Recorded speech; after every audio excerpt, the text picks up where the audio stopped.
बातमी छत्रपती संभाजीनगरमधून आहे। छत्रपती संभाजीनगरातील इच्छुकांना अर्ज भरण्याचे शिवसेनेने आदेश दिलेत। भाजपच्या प्रस्तावाची वाट पाहून मध्यरात्री शेवटी निर्णय घेण्यात आलाय। दोन्ही पक्षांमध्ये इन्कमिंग वाढल्याने युतीला विलंब सुद्धा होतोय असं सुद्धा बोललं जातंय। इच्छुकांना अर्ज भरण्याचे शिवसेनेने मध्यरात्री अखेर निर्णय देऊन टाकलेले आहेत।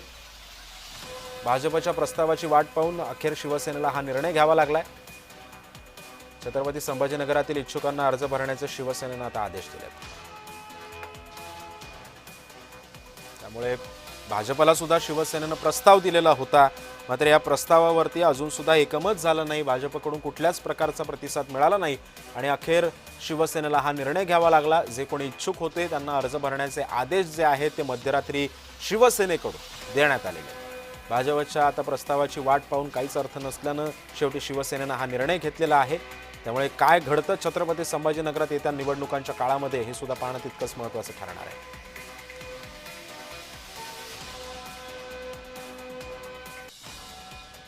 भाजपच्या प्रस्तावाची वाट पाहून शेवटी शिवसेनेला मध्यरात्री हा निर्णय घ्यावा लागला। इच्छुक उमेदवारांना अर्ज दाखल करण्याचे आदेश सुद्धा देण्यात आलेले आहेत।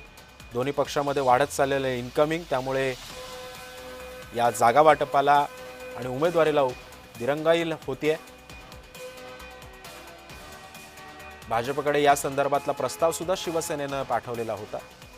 या संदर्भामध्ये अधिक माहिती जाणून घेऊयात। माझा सहकारी विजय चिडे सध्या आपल्या सोबत आहे। विजय, भाजपला प्रस्ताव पाठवला शिवसेनेनं, मात्र या प्रस्तावाला कोणत्याच प्रकारचं उत्तर दिलं नाही। शेवटी नाईलाजानं शिवसेनेला हा निर्णय घ्यावा लागलाय, काय माहिती आहे? नक्कीच तिथे जर पाहिलं छत्रपती संभाजीनगर महानगरपालिकेच्या संदर्भात शिंदे शिवसेना आणि भाजप या दोघांची युती व्हावी यासाठी पालकमंत्री संजय शिरसाट यांच्या वतीने प्रस्ताव देण्यात आला होता। त्यानंतर भाजप आणि शिवसेना या दोघांच्या तब्बल 9 बैठका ज्या आहेत त्या छत्रपती संभाजीनगरमध्ये पार पडल्या होत्या। वरिष्ठांपर्यंत देखील बैठका ज्या आहेत ते यामध्ये झाल्या होत्या। मात्र आता फॉर्म भरण्याचे केवळ 2 दिवस शिल्लक राहिलेले आहे आणि भाजपकडून या संदर्भात अद्यापही अधिकृत माहिती जी आहे ती देण्यात आलेली नाही। युती करायची की नाही या संदर्भात देखील त्यांचं चर्चा झालेली आहे, परंतु भाजप आणि शिवसेना या दोघांच्या जागेमधील काही वाद आहेत। त्या जागा एकत्र लढवण्यासाठी जे आहे ते आता भाजप देखील स्वतंत्र जागा मागत असल्याचे पाहायला मिळतं आणि त्याच पार्श्वभूमीवरती काल सायंकाळपर्यंत त्यांनी वाट देखील बघितल्याची पाहायला मिळाली।